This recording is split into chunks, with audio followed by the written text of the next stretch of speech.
আপনারা আমার যে আজকে 28 তারিখে আমার পাওনা দেওয়ার কথা ছিল সেটার জন্য আপনারা এখানে সকাল ধরে কষ্ট করতেছেন এবং আমি এই গত 20 তারিখ পর্যন্ত আমি আপনারা জানেন আমার সবগুলা থেকে আছে কিন্তু আমার একটাতে গ্যাস নেই। একমাত্র মাহমুদ জিন্সে ছিল কিন্তু আমি মাহমুদ জিন্সটা বন্ধ করছি কারণ আমার আর্থিক সংকটের কারণে। এই মুহূর্তে আপনারা যেভাবে গিয়ে রাস্তা বন্ধ করতেছেন সেভাবে সারা দেশের সবাইও কষ্ট আছে, আমিও আছি, আপনারাও আছেন।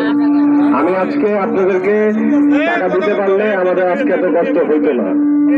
আমি নোটিশ ঠিকই দিছি কিন্তু আপনারা বিশ্বাস করেন না যে আমার নোটিশ এখানে ভুয়া নোটিশ এরকম করে অনেক রকমের গিয়ে উশৃঙ্খল কমেন্টস আমার ব্যাপারে গিয়ে আপনারা বিভিন্ন গ্রুপে গিয়ে দিয়েছেন। আমার কাছে গিয়ে যদি টাকা থাকতো আমি আমার যা সম্পত্তি আছে তা বিক্রি করে আপনাদের গিয়ে টাকা দেওয়ার ব্যবস্থা আমার একমাত্র উপায়।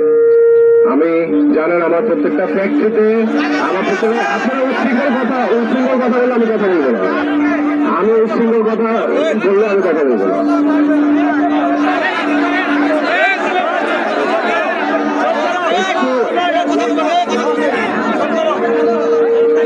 আপনারা জানেন 20 তারিখে আমার যে স্যালারি দেওয়ার কথা ছিল সেটা আমি 20 তারিখে দিতে পারি নাই। আমার কাছে যদি টাকার অ্যারেঞ্জমেন্ট থাকতো আমি গিয়ে আগে আপনারা এত বছর ধরে আমার এখানে আছেন, আমি সবসময় গিয়ে টাকা যখনই ছিল তখনই আপনাদেরকে দেওয়ার অন টাইমে দিচ্ছি। কিন্তু এখন আমার কাছে যে টাকা নাই আপনারা গিয়ে বিশ্বাস করতেছেন না কেন?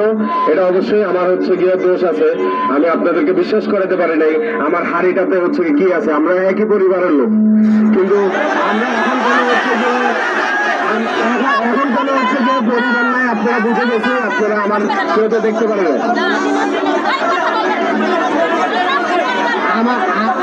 আমার বাসার কি অবস্থা আপনারা জানেন। আমার বাসায় আমি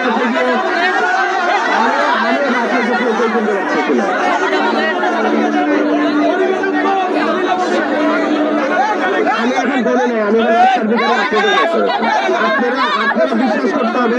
আমি আমার বসত বাড়িটা বিক্রি করে আপনাদের যে স্যালারি 20 কোটি টাকার মতো দিতে হবে, আমার 25 কোটি টাকা আপনাদের স্যালারি শুদ্ধ গিয়ে ফাইন্যান্স একাডেমি সার্ভিস বেনিফিট। বসত বাড়ি বিক্রি করা ছাড়া আমি দিতে পারতেছি না। আমি 3 মাস ধরে বিক্রি করার জন্য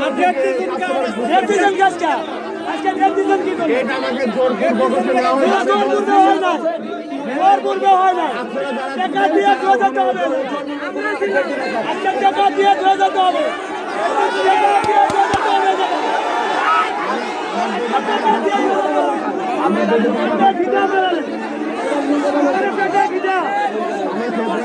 সময় চাইছি